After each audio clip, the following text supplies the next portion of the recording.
Hello दोस्त, आज जानेंगे chapter number 8 reproduction in plant. तो पहला क्वेश्चन कह रहा कि एक फूल के केंद्र में उपस्थित होता है और मादा प्रजनन अंग बनाता है, तो अंडप हो जाएगा इसका सही आंसर। अब देखिए नेक्स्ट क्वेश्चन है। तो नेक्स्ट क्वेश्चन कह रहा कि एक ही पौधे के किसी अन्य पुष्प के वर्तिकाग्र में पराग कोश से परागन कणों का स्थानांतरण होने को कहा जाता है, तो सजातीय पुष्पीय परागन पर परागन कहलाता है। क्योंकि वहाँ पर देखिए पुष्प है, पौधा है जो एक ही है। जैसे एक पौधा हुआ, इसका एक तना हुआ, तो एक फूल यहाँ पर है और एक फूल यहाँ पर है, तो ये है जो फीमेल वाला है और ये मेल वाला, तो यहाँ से परागन निकलेगा और यहाँ पर गया। तो देखिए सजातीय सजात पुष्पीय मतलब समान जात वाला पुष्प, तो एक ही जात का तो हुआ, एक ही पेड़ का है तो सजात हो गया। अब पर परागन मतलब एक फूल से दूसरा फूल गया, इसीलिए इसे पर परागन कहा गया। और एक ही फूल का पर परागन होता है, जैसे उभयलिंगी में होता है, तो ये हो जाता स्वपरागन। तो यहाँ पर परागन वाला हो जाएगा सही, लेकिन सजातीय पुष्पीय पर परागन होगा। और यहाँ पर देखिए थर्ड नंबर क्वेश्चन है, कह रहा एक पौधे जो पत्ती के द्वारा वनस्पति रूप में प्रजनन करता कहलाता है ब्रायोफाइलम। नेक्स्ट क्वेश्चन कह रहा ईस्ट में अलैंगिक जनन किसके द्वारा होता है, तो ये तो मुकुलन द्वारा होता है। तो नेक्स्ट क्वेश्चन कह रहा एक फूल के प्रजनन भाग, सिंपल क्वेश्चन, पुंकेसर और स्त्री केसर। पुंकेसर मेल में होता है और स्त्री केसर स्त्री में होता है।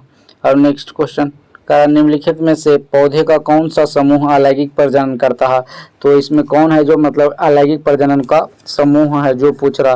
तो यहाँ पर देखिए स्पाइरोगायरा, यहाँ पर ब्रायोफाइलम पत्ती द्वारा करता है, अलैंगिक प्रजनन करता है। आलू, गुलाब, ये तीनों है जो अलैंगिक प्रजनन करता है, तो इसका सही आंसर।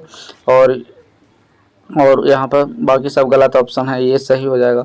अब नेक्स्ट क्वेश्चन है 7th नंबर, कह रहा है बीजाणु अपने कठोर सुरक्षात्मक आवरण के कारण कठोर पर्यावरणीय परिस्थिति में जीवित रहने में सक्षम होता है। तो हाँ, कठोर आवरण, बीजाणु का जो कठोर आवरण होता है, किसी भी बीज का ऊपर जो कठोर आवरण होता है उसको पर्यावरण से सुरक्षित रखता है और जीवित रहने में सक्षम बनाता है।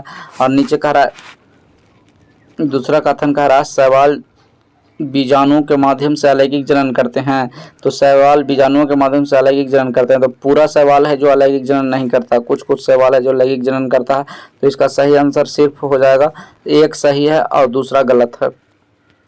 नेक्स्ट क्वेश्चन है, कह रहा है कुछ पौधे के लिए लैंगिक प्रजनन के तुलना में वनस्पतिक प्रसार अधिक लाभप्रद क्यों हो सकता है, तो इसका सही आंसर हो जाएगा यह लक्षण स्थिरता सुनिश्चित करते हुए मूल की सटीक प्रतिक्रिया तैयार करता है। हाँ, ये सही आंसर है, तो ऑप्शन नंबर 3। तो यहाँ पर 9 नंबर क्वेश्चन कह रहा है पादपों के विकास के संदर्भ में स्वपरागन के तुलना में पर परागन लाभदायक क्यों माना जाता है, क्योंकि इसमें आनुवंशिक विविधता आता है। एक ही जो ग्रुप रहता, एक ही मतलब फूल पर जो उभयलिंगी होता है उसमें कोई विविधता नहीं दिखता, इसमें जो विविधता दिखता है, विविधता के कारण इसमें इम्यूनिटी बढ़ जाता है, पर्यावरण से लड़ने की क्षमता बढ़ता। और नेक्स्ट क्वेश्चन है लास्ट नंबर, कह रहा स्पाइरोगायरा में अलैंगिक जनन किसके द्वारा होता है, तो स्पाइरोगायरा में जो अलैंगिक जनन होता है तंतुओं का छोटे छोटे टुकड़े में विभक्त होने के कारण होता है। तंतु है जो छोटे छोटे टुकड़ा में विभक्त हो जाता है, इसी कारण उसमें अलैंगिक जनन होता है, इसी विधि द्वारा होता है। तो इसका आज के लिए इतना ही, थैंक यू।